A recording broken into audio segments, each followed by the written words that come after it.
놓치지 않을게요. 절대 놓치지 않을게요. 로즈가 말했습니다.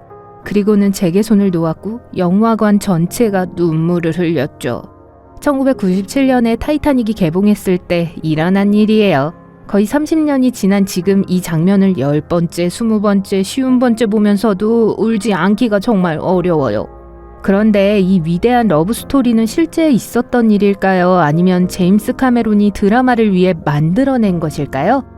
여러분을 실망시키고 싶진 않지만 잭과 로즈는 실제 타이타닉호에서 사랑에 빠진 적이 없어요. 호화로운 여객선에는 실제 제이 도슨이 있었지만 그는 승무원이었고 이름은 조셉이었어요. 로즈에게 실제 영감을 준 사람은 미국 예술가 베아트리체 우드였어요. 제임스 카메론은 각본 초안을 작업하던 중 그녀의 전기를 접하고 예술에 대한 사랑과 가족 배경을 이야기에 반영하기로 결정했죠. 그렇다고 영화가 역사적 정확성 측면에서 완전히 빗나간 건 아니에요. 침몰한 배는 영국 사우샘턴에서 뉴욕으로 향하던 중 4월 14일 승무원들이 빙산을 발견했을 때 뉴펀들랜드 남쪽 644km 지점에 있었어요. 빙산과의 접촉은 영화 속 해당 장면과 정확히 일치하는 37초 동안 지속됐죠. 작은 공책과 연필을 들고 돌아다니던 토마스 앤드루스라는 사람 기억하시나요? 그는 실제 선박 설계자였어요. 앤드루스는 자신의 일에 꽤 재능이 있었고 타이타닉 이전에 많은 성공적인 프로젝트를 수행했어요. 보통 첫 항해 중에 자신이 설계한 배를 타고 다니며 모든 것이 순조롭게 진행되고 있는지 확인하곤 했죠. 그는 타이타닉의 1등석 승객 중 한 명으로 탑승해서 항상 메모를 하고 있었어요. 빙산과 불행한 만남을 가진 후 앤드루스는 스미스 선장과 함께 배에 침수된 부분을 점검하는 모습이 목격됐어요. 그의 슬픈 예측에 따르면 타이타닉은 약 2시간 후에 침몰할 것이라고 하죠. 한 승무원은 침몰 직전에 토마스 앤드루스를 봤다고 주장했어요.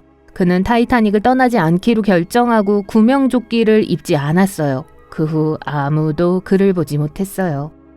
영화에서 기억에 남는 또 다른 순간은 갑판에서 팽이를 가지고 노는 한 소년의 모습이에요. 이 장면은 1912년 4월 11일 타이타닉호에서 촬영된 실제 사진을 정확하게 재현한 건데요. 사진 속 승객은 1등석 승객 프레데릭 스패든과 그의 6살 난 아들 더글러스예요. 이 가족은 알제리 여행을 마치고 미국으로 돌아가고 있었어요.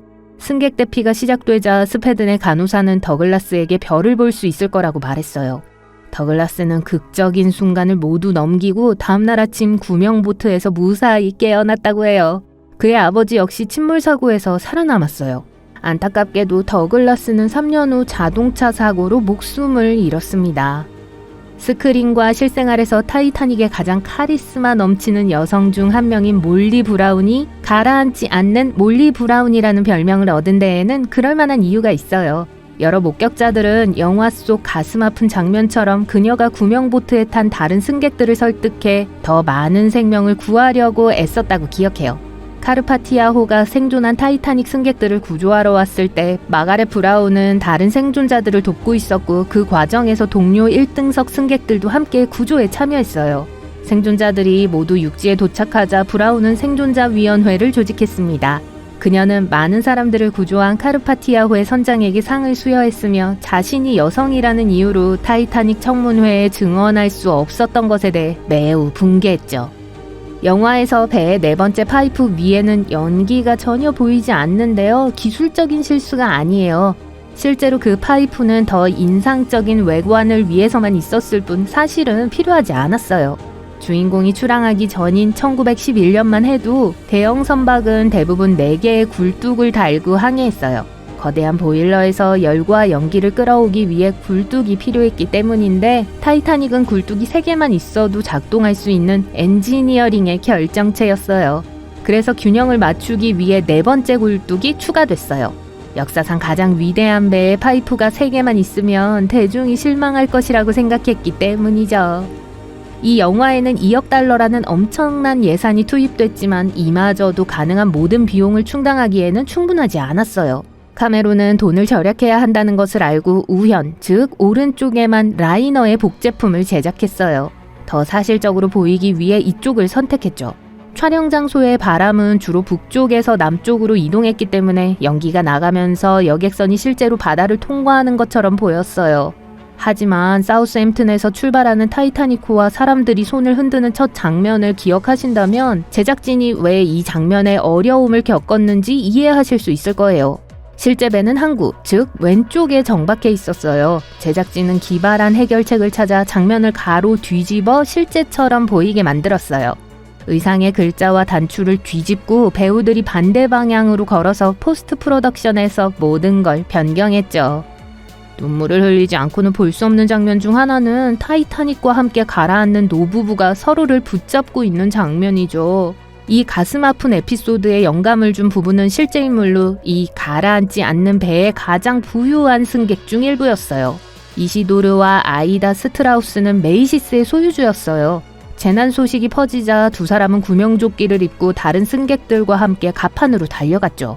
아이다는 구명보트에 올라탔지만 이시도르는 모든 여성과 어린아이들이 있는 앞에서 구명보트에 타기를 거부했어요. 아이다는 남편을 떠나고 싶지 않았어요.